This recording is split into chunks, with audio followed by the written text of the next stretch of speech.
Before we get started, I do want to set the stage for everyone who's joining us today for why today's session on MedTech Unplugged, brought to you by Navro, really matters. And especially for those of you, I know a lot of folks joining us today are soon to be graduates or pursuing their education or even recent graduates. Um, for those of you preparing to enter the medtech industry, our guest today, Dr. Gomez, really is a rare kind of scientist. So he holds a dual PhD in clinical cardiac electrophysiology and radio engineering. And his career really is just a masterclass in how multidisciplinary thinking creates real world innovation inside medical device companies. So for all of those of you in engineering and biology, physics, or even data science, this is an opportunity for you to see how diverse skill sets really translate into meaningful impact in medtech.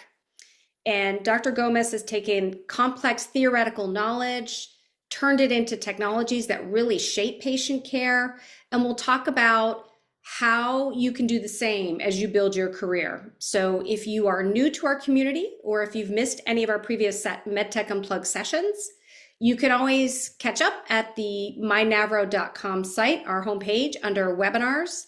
And every conversation we host really is designed to give you clarity, confidence, and some actionable direction as you navigate that transition from classroom into industry. So, welcome everyone. Without further ado, we are thrilled to have you, Dr. Robert Gomez. Appreciate it. Thank you so much. So, we were just having some fun chit-chatting a little bit about our backgrounds before we had everybody join us. And I think the most fascinating thing for me is you're probably you're definitely the first guest we've had on the webinar series with a dual PhD. So I have that correct, right? Both radio engineering and cardiac electrophysiology. Yes, ma'am. That's a lot. That is that's ambitious. It kind of just meshed together. It wasn't I didn't mean for it to happen. It was just an opportunity. It was at the right place and the right time, and I figured, well, they're related. Why not do a little extra couple of years, a little bit extra more homework, and let's see where it takes me. Yeah. So, and being having the skill sets that you have and the experiences that you've had, one can see how they do complement each other. But to an outsider or a novice, they might think, "Gosh, that's a rare combination." Just walk. Did you always know you want to pursue both of those, or was it just sort of serendipitous? It was kind of serendipitous, and I knew I always wanted to get into a medical field. I just didn't know what kind, because by happenstance, I kind of had I always had a knack for radios and for antennas. I was actually wanted to join the army and serve my country. I did the boot camp, I did all that kind of stuff. However, though, when it came to like aptitude, they kind of tested me to see where my strengths were, where my weaknesses were, and I scored really well on basic math, physics, whatever it is that they had, and they reassigned me to a department called communications. So in communications, when they say communications, they mean receivers, they mean antennas, modulations, all that kind of stuff, and how to put things together, how to repair. And during my tenure there, uh, in that broadcasting department, what they would do is it was more just how can you help us from a technological standpoint, instead of, yeah, you could be out in the trenches, you could be serving your country, armed combat. However, though, we do have other modalities where somebody like you, where your skill sets and your background can help us a lot even more. Because mind you, at the time, I didn't have any college education, but I was in the army. I just had a knack for taking things apart and putting them back together again, just to make it more efficient. But it kind of served me well, because when I got tested for those things, I was able to put a radio together. I was able to fix receivers. I was able to do posittractions with circuitry and boards and that kind of stuff to amplify antennas, AM, FM radios, basic stuff like that, or what they consider basic. And I finished my tenure for about a year and a half. I was honorably discharged, and then I went to Loma Linda University. Specifically went there because a little known fact about Loma Linda, well, I hope everybody knows, it is a blue zone. So longevity there, it's a lot higher. So all my professors there, they were maybe like 89, 92 years old, because their way of life is just, yes, yes, yes. Their way of life is just it's more valued and more cherished. Like they don't have stress. They take things in stride. They always compliment each other. It's very it's the blue zones is what they called. And it was very interesting to me because I want to see how that affected different aspects of their life. Stress, marriage, how they went to school, how they lived their lives, norms, values, and belief systems. And it really heavily impacted them. And I was very interested. Additionally, they had one program on this side of the Mississippi as opposed to two or three that are on the other side, which is Prep MD and the other AMI or ATI that Mhm. specialized in pacemakers, AICDs, and devices. Well, Loma Linda took it a step further. It's those two programs, but on steroids, because it's specifically designed to train you to scrub in and scrub out with providers, with electrophysiologists and also interventional cardiologists and radiologists to do device implants, AICDs, modulations, threshold testing. Like my interest because it's a machine. I like to take it apart, put it back together again. And I applied for that program. I got in, and then Great. I earned my master's. Thank you. I earned my master's degree and my bachelor's degree in EP. However, though, Loma Linda, they also have an engineering department. So I figured, oh, why not? Let's give it a shot. Speaking with my professors, I was able to complement one modality with the other because I can use my knowledge that I had, well, that I thought I had, or I think I have, when it came to broadcasting systems, network analyzers, oscilloscopes, spectrum analyzers, all those special key things that a device needs to make a pacemaker function are just right up my alley.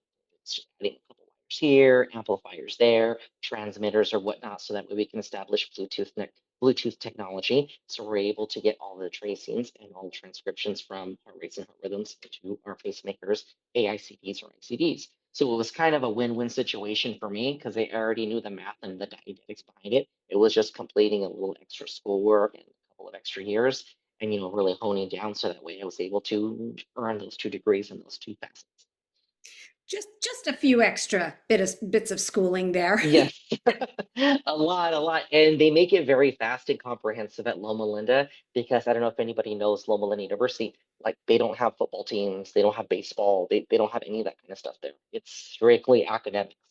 You're there to go there to learn your program. Yes, it's focused and it's concentrated like a laser beam.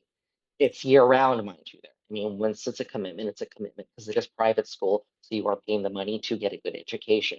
And when they mean education, you are studying, you have lots of homework. It's very, I don't want to say it's restricted, but it's very structured. Very structured. And in a good way, though, because you're there to get your education, earn your degree, learn what you have to learn, obtain the skills and applied sciences or applied mathematics that you want to attain, and incorporate that into the future that you want to have yourself medical, dental, science, religion, engineering, whatever the case is. And before you know it, a lot of my cohorts that graduated from Loma Linda, they landed some other very good careers: architectures, hospital administrators, theologists, but they take it like to another level when it comes to religion. And it's just it's a different mindset.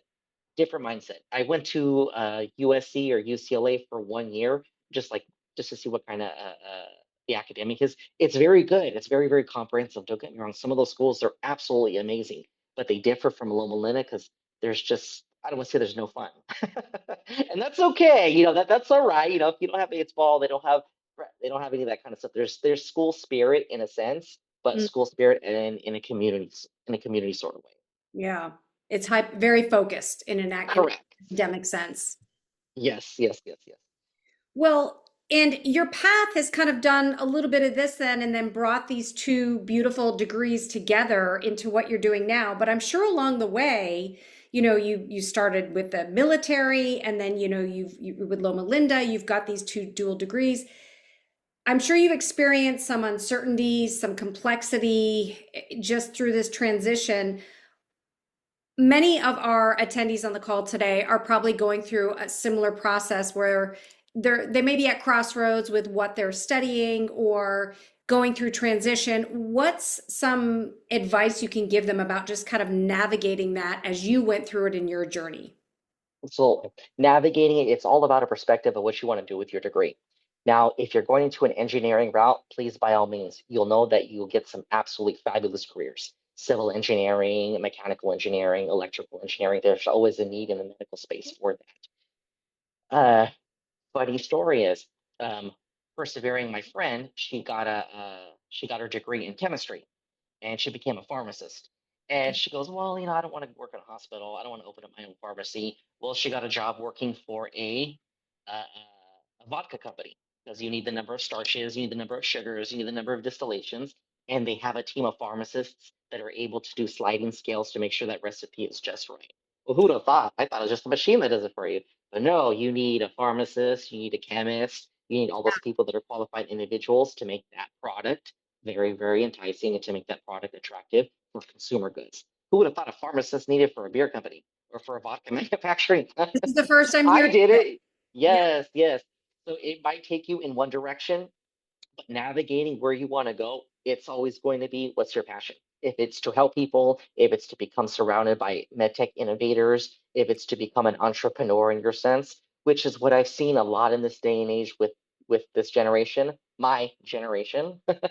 It's they call it the age of entrepreneurs. A lot of people are starting their own tech startup companies because they went to school, they understand the product, they understand the thing. There's just one thing that they do lack of if they go the medical device route. It's that whole patient care kind of thing, the experience that you have, face to face with patients, face to face with providers, but not having not having those skills on that one to one. On the back end, behind the computer, that's great, no problem. But applying the education to what you have is completely different than applying it to what you've experienced in actual office. So that's why I was is biased to all my cohorts that do seek a pathway in medical. I always recommend doing an internship, having that one-on-one patient care experience, because one, you understand what the doctor wants, you understand what the need is inside the facility, whether it be computer engineering, better software for medical records, for better compliance for HIPAA, for better patient care management, better pharmacological management. All those kind of facets can open up in different modalities, whether it be computers, whether it can be beds, anything like that. Now, maybe frustrating and it may be crestfallen at times that you experience those because he goes, I don't know what I'm gonna do with this, or I'm gonna go here, I'm spending all this money. What now? When you get a degree in engineering specifically, you'll most likely always find a job. It may not be the one you want right now. However, though, as long as you get your foot in the door to any kind of company, it's just the sky's the limit from there. You just grow. Mm-hmm. Mm-hmm. That's great advice. Rob, I'm just realizing I can see you perfectly fine from my computer, but with your earphones in, it limits the our attendees from being able to see. Are we able to try the volume on your computer? Sure, sure, sure. Let's try that just so we can, so we're not looking at a stamp size image of your face. And if you're able to turn your video screen on your computer, we could take a quick little second here for our Sure. tech issues. You know what? Let me just like you want the camera more zoomed in.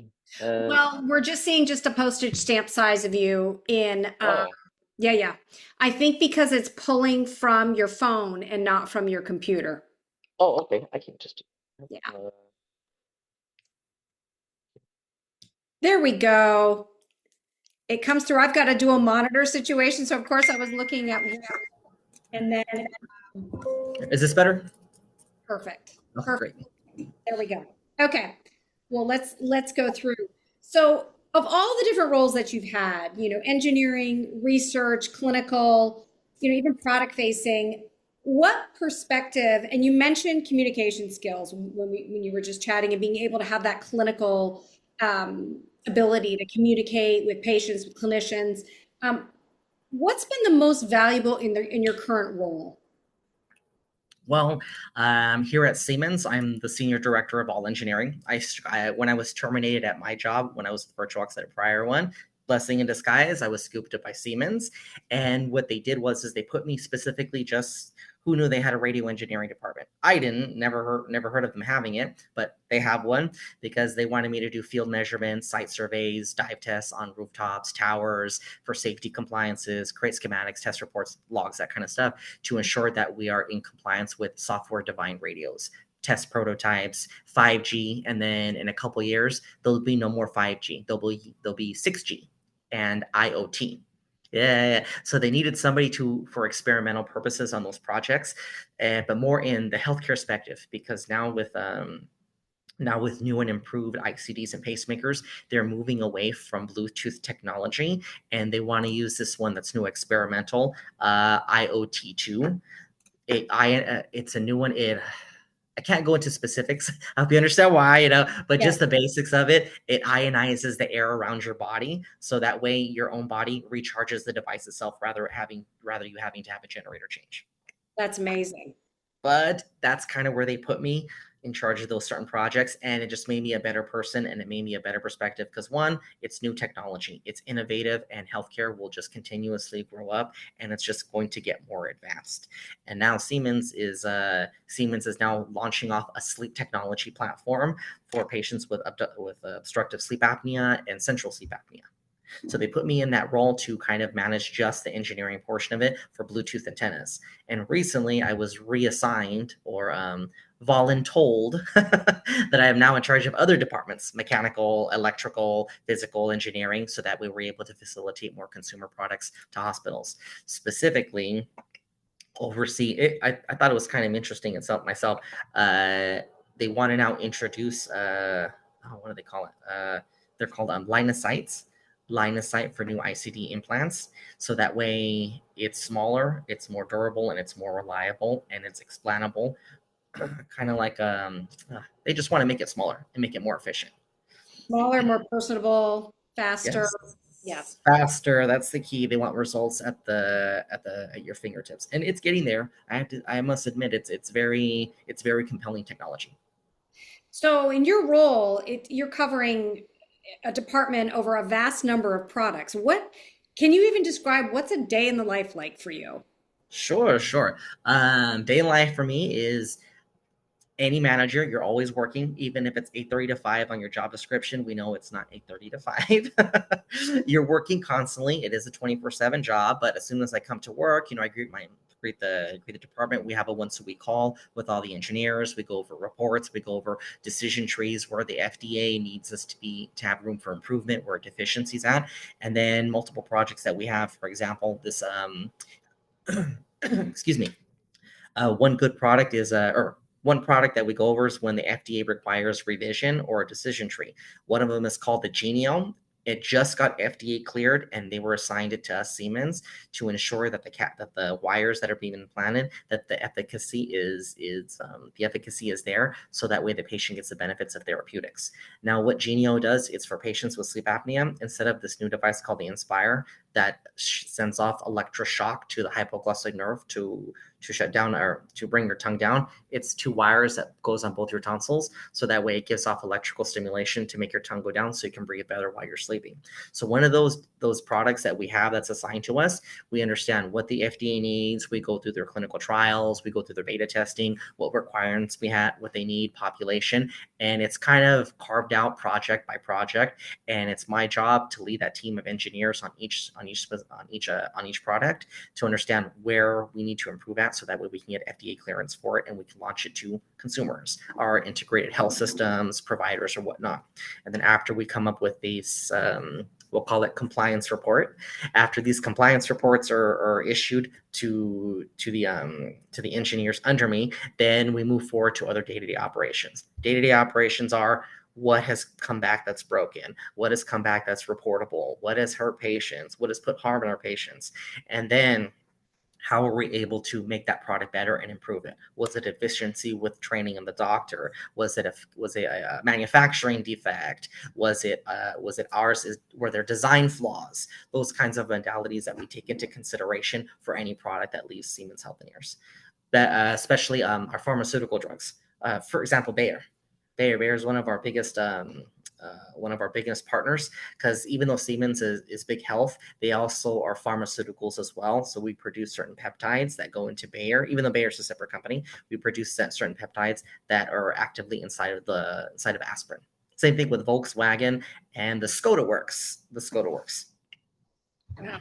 So, for a lot of our folks listening in today, they're probably just thinking of these roles that exist within just one company and facing just those companies' products. But what you're doing is working with a number of different companies as well, and Correct. even answering to the FDA in supportive of, clinical assessments and things like that.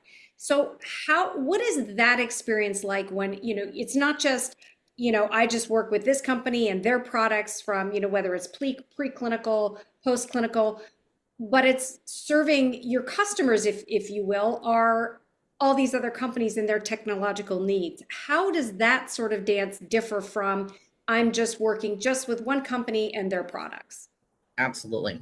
Well, like any other company, you want a partner. You want strategic alliances because what happens is you have good rapport with your business partners.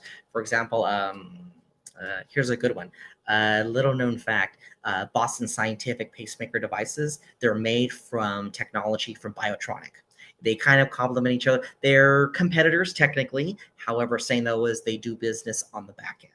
We do that too with our other partners. For example, Bayer, Bosch, those kinds of things. We produce certain products and parts to make their products functionable and make it good to consumers.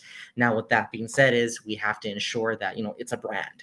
We stand behind our brand. And Siemens, we've been around for a long time, and we're going to continue to be around for a long time. So that's where we stand behind our brand. We ensure quality, and we ensure our three I's behind any product: intensity, integrity, and intelligence, to ensure we're facilitating business partnerships and we're conducting business appropriately. I know we're just strict to, for example, when it comes to the FDA, they're not nice people. I'm going to be honest. They're not nice to you. They're not there to be nice. They're there to make sure nobody is harmed, and they're there to make sure that it's needed, and they're there to make sure that it's the right fit for our country, which is great. This is why we partner with other European countries as well, so that way we can bring in their technology or their modulations or their modalities here into America. So it's very important to keep a lot of you wear a lot of hats. You have 100 different attitudes. You have 100 different people that you're talking to, and just keeping it in check and keeping it aligned with different business partners, even though you may not do direct business with them or direct partnership. It's always going to be there because that director knows this director, who knows this director, who is able to find different modalities to assist you. For example, product analysis, certain FDA clearance codes or guidelines that just got updated, newly created Medicare standards that we have to be in compliance with. So it's those kinds of things. Yes, you're focusing on one product. However, though, it's expected, and well, from a managerial standpoint, it's expected you're going to be in communication and contact and work heavily with other directors from other possibly competing companies or other companies that are looking to do a joint venture, directly or indirectly. Mhm. And you touched upon, a key element of this that I don't think we've gotten into in any of our conversations yet, but it is sort of that oversight of the FDA Of and course. how challenging that can be. I can recall my times in corporate roles, and when you want to hear back from them on approval, it takes quite a bit of time. Oftentimes when you do hear back, not always the news that you want, or there are delays or things like that. So that in and of itself is its own challenge. Can you share a little bit more with how you navigate those hurdles, those setbacks, when you have to pivot, when you're just not able to move the needle forward, obviously for the right reasons. The FDA is there to make sure that all of these products are delivering what they're supposed to deliver and doing it in a way that keeps the patient safe. Um, Absolutely. but how do you navigate those? Well, the funny thing about the FDA, they tell you exactly what they want. That's kind of the good thing. I want this. I want this. Don't do this. Don't do that. Fix this. Fix that. But they don't tell you, please do that. It's a recommendation. And then when they say recommend, you kind of have to do it. It's already that unspoken code. They want you to change this. They want you to make this revision, X, Y, and Z. So what happens is, and they don't say recommendations also too. They give you nice words: deficiencies, lack thereof, incongruent, not aligned, right? I mean, all means the same thing. It's a no. So in those perspectives, once you sit in your FDA, your 510K for whatever it is that you want, drug, a device, or anything like that, the biggest thing is just playing the waiting game. And you don't know until you know. So it could be 6 months to a year before they even review your application. But you still want to launch your product. They gave you kind of like a pre-authorization kind of thing to do it in the interim, where you can do it low level, but you can't scale up, which is good in a sense because it allows us to help patients and to get our device to the market faster. So that way we're able to start helping people. It's bad though, because we're not allowed to do any improvements. We can't do any enhancements. We can't make the process more seamless for our customers, for our clients, for our physicians, and for our patients until we have that stamp of approval from them.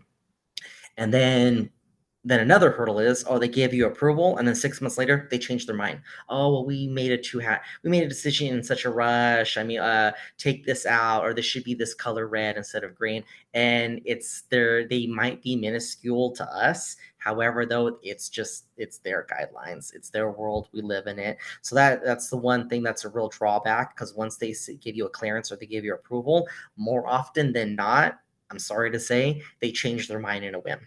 And what do? You already launched all this product, you got your marketing team, you have engineers, working around the clock to get it going. And then they change their mind for one thing. So you have to stop everything, pump the brakes on all your projects, reel in your whole team, let them know, hey, unfortunately, we can't do this right now. It has to be redesigned or redirected to this. We have to restructure the device or the product or whatever the case is. So that way we can make it this way. And then as soon as you make those addendums to the product or your 10 clearance, you're playing the waiting game again. It's just a continual cycle. Pre-approval, get it going. But one thing that's very encouraging though is they give you that pre-authorization. If you have a pre-authorization, that means it's considered. It's good. If it's a no, it's a no. If it's a declination for any product or anything like that, then unfortunately they don't want it, or they just don't see a need for it. It's not needed here in America.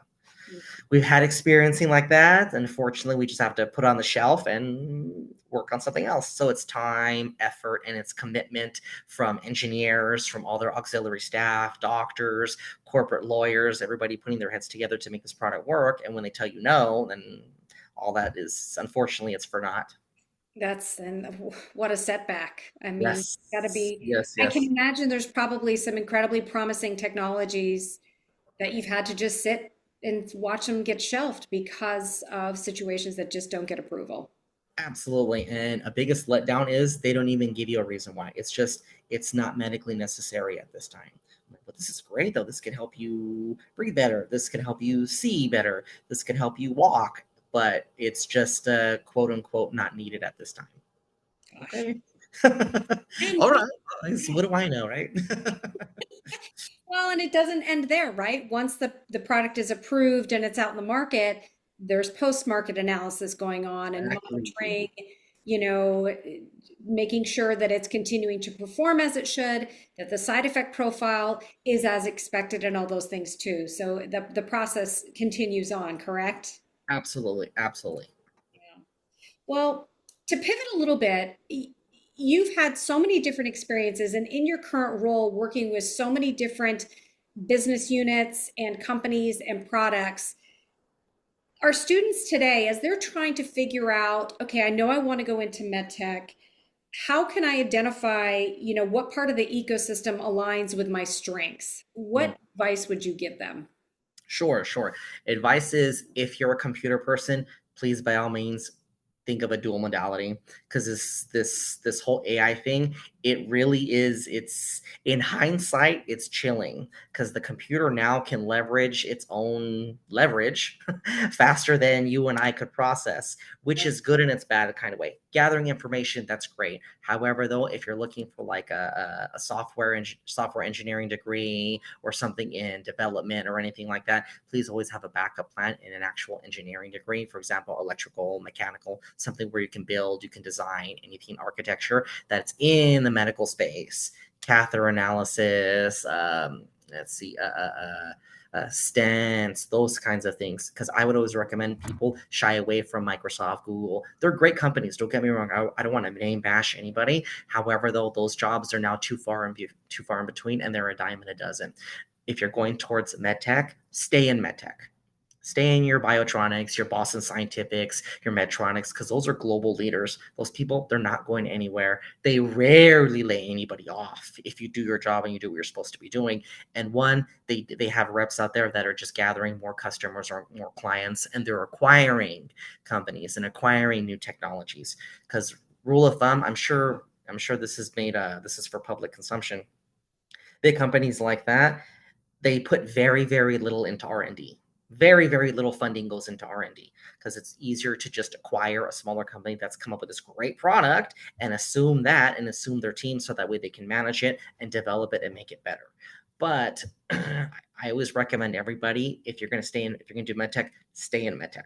Please, please don't venture off in economics. Don't venture off into Wall Street. Don't venture off into this, into that. Because if you get your background, if you get any kind of engineering degree and you stick with a hospital system, or you stick with an IDN or a medical device company, it's safe, it's secure. I'm not saying you won't get laid off. However, though, your job is more secure and there's more room for growth and more room for improvement because you've already gained the skills for this one product. And mind you, they have different lines of businesses that you're able to transfer over as an engineer.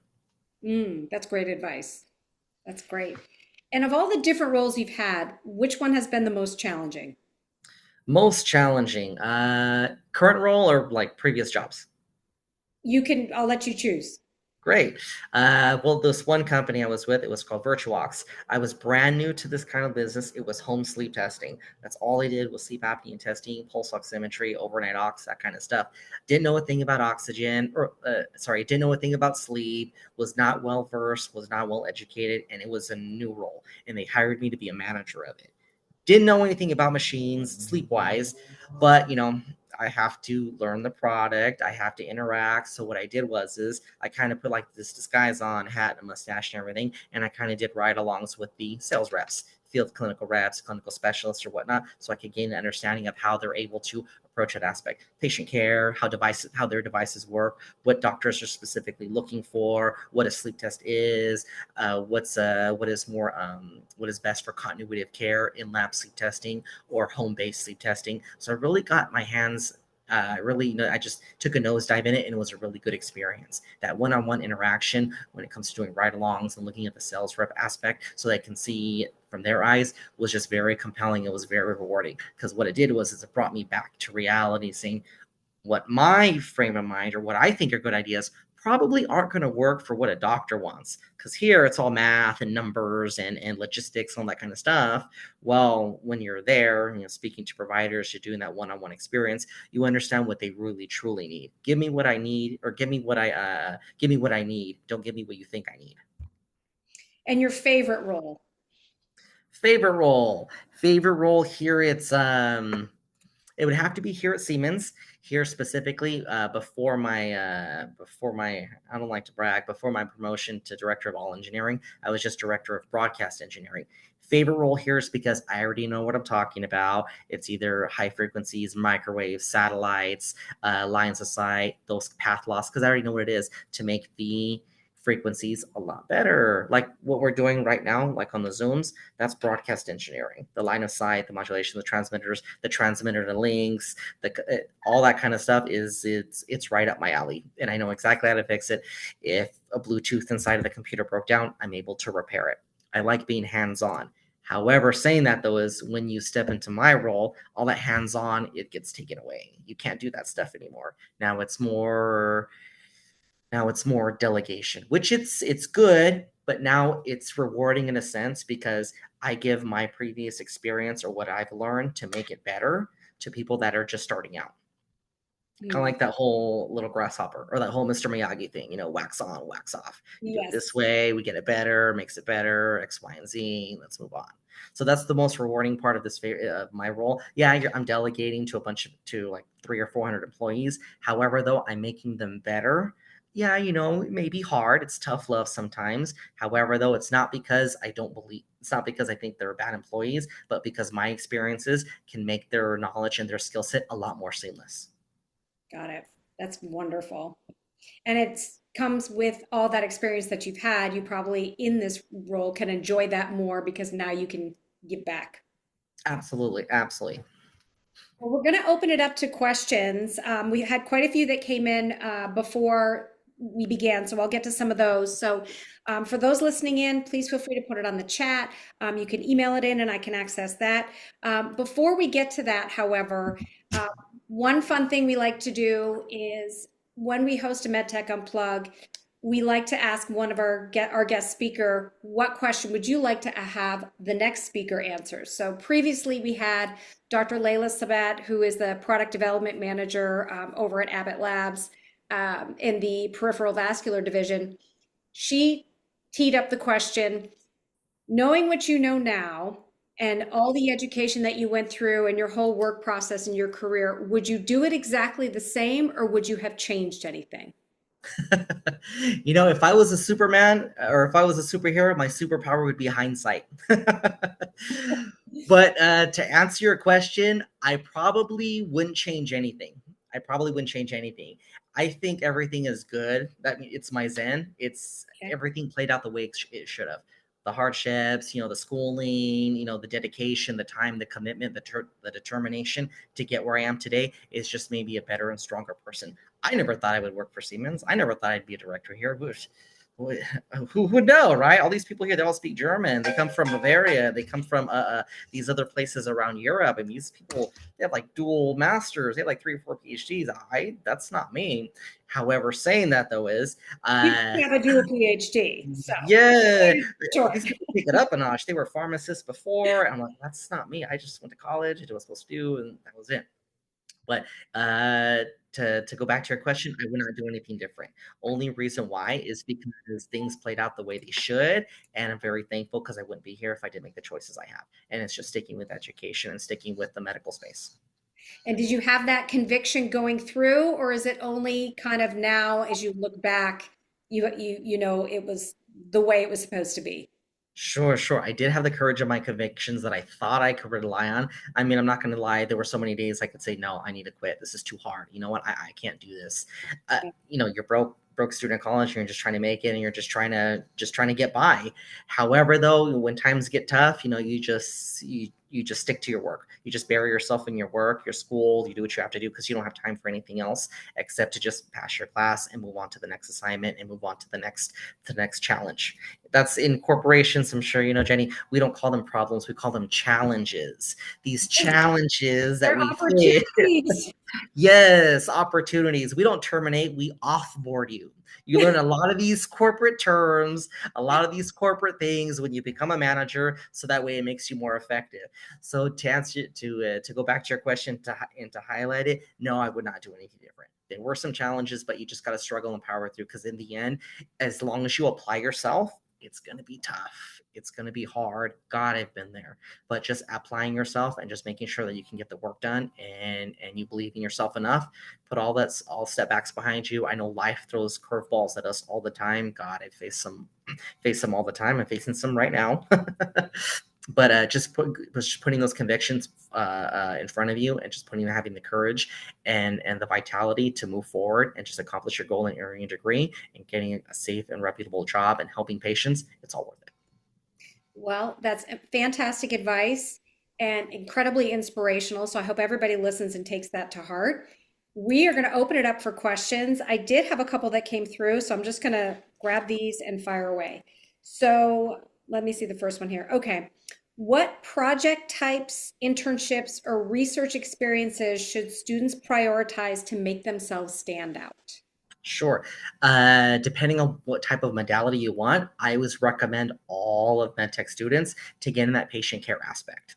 Reason being is because once you have that patient care experience, you kind of link yourself to what they're doing or what the patient is experiencing to what the provider is going through when they're seeing patients or rooming patients, diagnosing, doing diagnoses and prognoses, because you get that one-on-one experience so that way you know what's going on inside that small little clinic in that cardiology space because you want to see the end result from when the catheter was placed or when the catheter was created or any machine that was created from the company when it goes directly into the patient for therapeutics. I always recommend doing internships like that, so that way you get hands-on experience. Even if you don't have clinicals or even if you don't have a background in anything like that, even taking a small part-time job or any kind of voluntary or anything that's voluntary in a hospital or whatnot to get that patient experience makes you stand out that much better. Because me, I was going up against some really heavy hitters for my job here. However, though, I was in the cath lab. I was scrubbing it. I did device implants. My bosses, they appreciate that because they don't want somebody that just came right out of college and they hire him as director and they didn't have any experience. Yeah, they went to great schools. They got really good degrees. They came from really really good backgrounds and whatnot. But what their deficiency was it's just they don't have any patient care experience. And I'm sorry to say, if you don't have that, you're just going to be a dime in a dozen when you're competing for a job. Hmm. And so often we see with the internships, there's one internship, 60, 70, 100 people are vying for the same internship. Are there other ways they can get that experience, or they can just get that fundamental understanding and that, I'm in the trenches, I've walked the walk, I've seen this, I know that patient care, that whole experience that I need? Are there other ways they can tap into that if they don't get the coveted internship? Absolutely, absolutely. I would say don't give up. Internships, yes, it is hard. They don't make it easy. They make it very difficult because they're very picky. They're very, very selective on who they want on their campus, who they want in their company, who they want representing their company, who they want representing their patients and their product. I always recommend, if you're going to do that, I would say start off in a hospital setting, because more often than not, nobody wants to volunteer in a hospital because what, they think you're emptying bedpans or anything like that. Well, that's not necessarily the case, because if you're volunteer at hospitals, for example, like Kaiser Permanente, Hoag, or anything like that are in these areas here in California, they're very generous. They take about probably hundreds of interns because, one, they want you to work for free. So that way and it cuts down their costs. And another one is you get that patient care experience. And from that, it's about networking. You meet other reps in that area. Well, they're more than happy to stick their neck out for you and let you know, hey, this guy has a really good background. I'd love to bring them on board. And then that's kind of like your way in, or that's kind of like your back door and your passport to bypass all those internships. When you have a rep or a clinical specialist that can actually stick their neck out for you and vouch for you, it just makes it that much more easy. And you're in hospitals.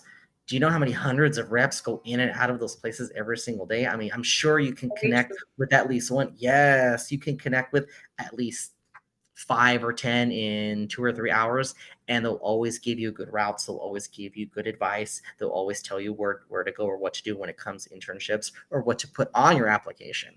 More often than not, they always tell you stay in the hospital, get something per diem or voluntary here in the cath lab to overshadow, and you'll be good to go. That's incredible advice. I think so often, students graduating today, their mindset is it's just the internship. That's the only way. And I love that tactic of no, just there's so many other ways you can go about this, but also just being proactive, meeting people, meeting the reps that come in, asking for those other internships in the hospital or areas where you can get that hands-on, obviously not hands-on a patient, Mhm. but that, present experience in patient care. Absolutely.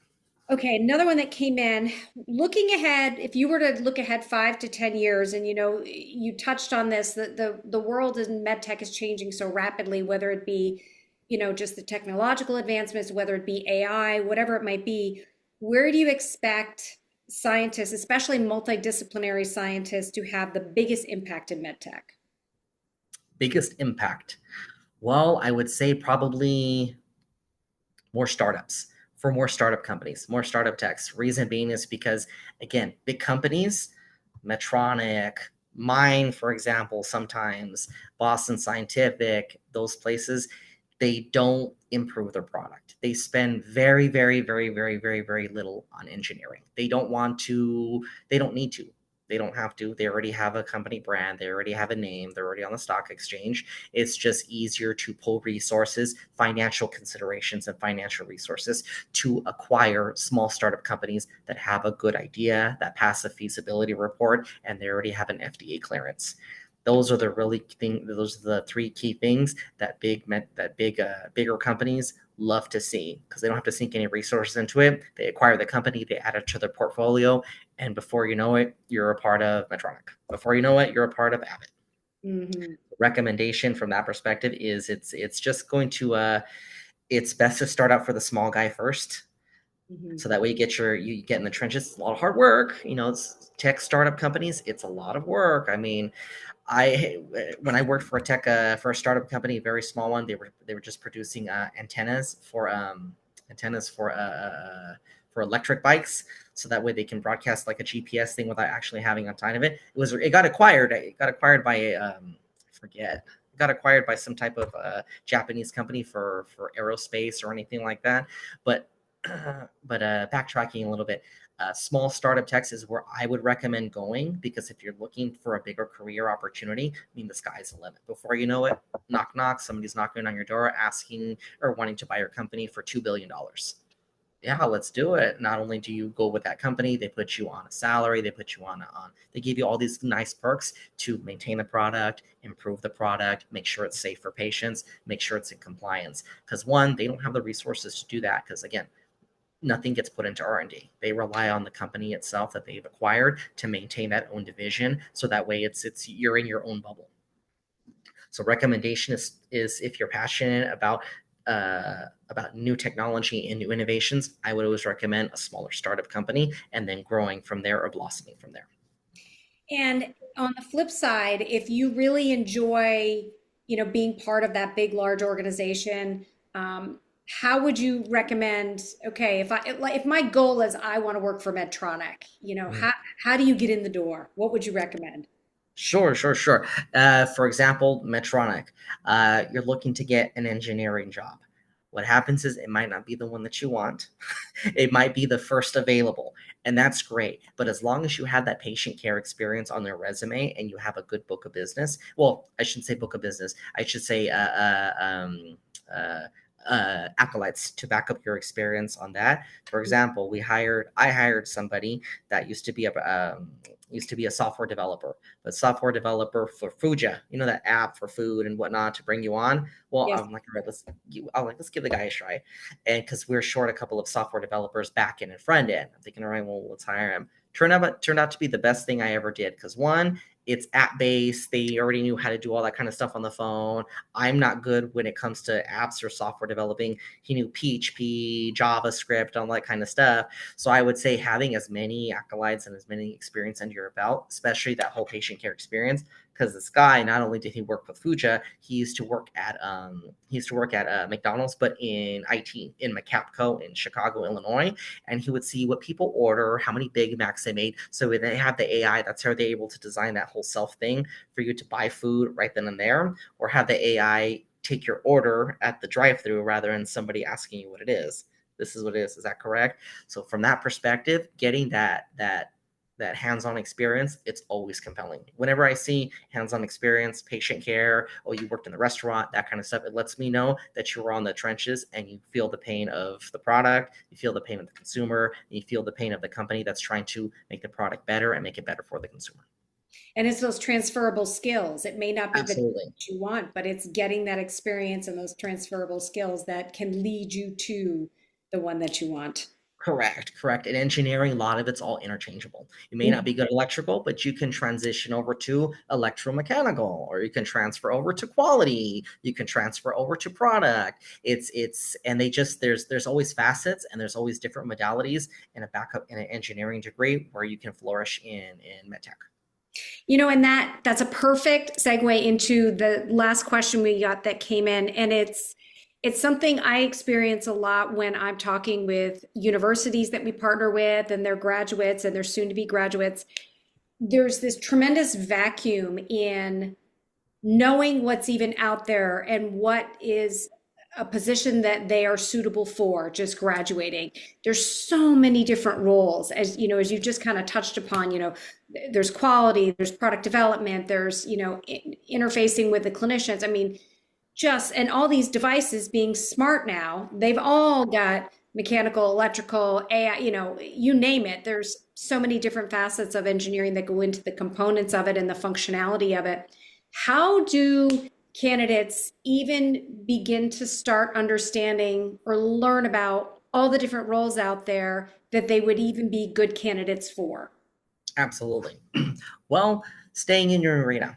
If, for example, if you're going to go to an engineering school, pick one. I always recommend.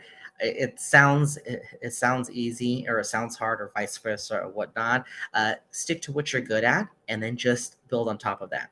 me, or not me, I hired a person who was they were a product quality analyst for Abbott. They would get they would get all the complaints from the FDA, all the complaints from doctors. This broke, that broke, X, Y, and Z, and they utilized that whole call center atmosphere. And they went back to school. Hey, I want to learn how this works. I want to learn how you make this. Like, how many atmospheres do you pump this up, or what's the tortuosity on this thing, or how do you steer it, or all that kind of stuff. So what happens is, using that call center knowledge that this cohort that I knew had, and then going back to Cal Poly to obtain an degree in mechanical engineering, it was just it was compelling. Did 1 year in mechanical and then transferred over to product quality management engineer. So all those complaints that would come in, he would be able to lay it on the table, take it apart, restructure it. Oh, this goes with this goes with that. So you don't necessarily have to build a machine. You can have it come back to you, a box that's all broken in pieces, and have it develop further. So you now have there's 2 different functions. You can do the hands-on, where on the computer all day, or you can do a physical one where it comes back to you in a bunch of pieces and you're able to reconstruct the problem from that way. Kind of like a forensic kind of thing, but you're able to branch out because they're both interchangeable. They both do the exact same thing. One builds it, one comes back. It was disassembled, but you already know how it was built, and you could put it back together again to see where the flaws were and how to redesign it to make sure that it's more efficient. Or you maybe want to go into a different aspect. Instead of quality, you want to go into regulatory. There is regulatory engineering, so you already know how the product works. Is it safe? Did it kill anybody? Or what's its intent of use? How long is that intent of use for? Did it meet our 401k clearance? There's also that admin part of it, because when you submit FDA clearances, you have to have engineers sign off to make sure that it's safe, it's reliable, it's been product testing. And those people were or used to be mechanical engineers. Now they're compliance engineers, but for the same product. So it's really investigating your arena, understanding, all the different parts of it to learn, okay, there's opportunities here, there's opportunities here. That gets you a little bit more educated in terms of the different roles that there are out there. 100%. Product's the product. They can create any kind of job from that same product. And it's just, they'll even create jobs in, more often than not, from my perspective, because 1, it's needed and not everybody has an experience of that. However, though, you'll always find that one person that, oh, I know how to do it. Well, this is your job now. Sorry. Yeah. So speak up, or yes. be careful if you do speak up. That might lead to. Well, this has been fantastic. Now we're going to end this on that fun note of allowing you to decide what question would you like us to pose for our next guest speaker on our MedTech Unplugged. So what would you like us to pose and have the next guest speaker answer? Sure. And I just kind of threw this at you. So it's just a fun thing. Sure. Next question, or a question for our next guest speaker.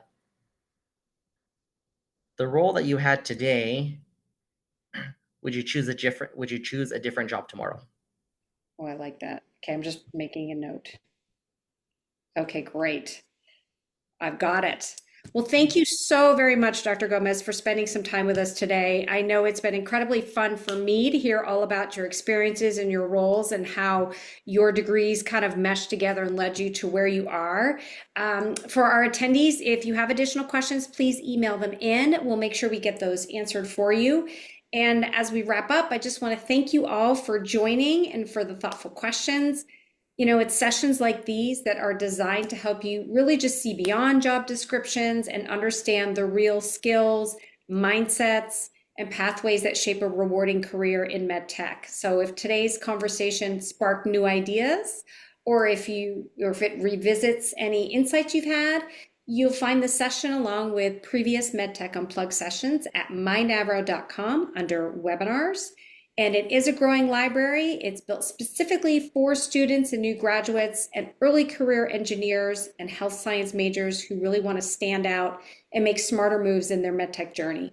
So I hope you take to heart what Dr. Gomez shared with you. Get that patient-clinician experience. Get that experience in the trenches. It's important. It's clearly transferable skills as well.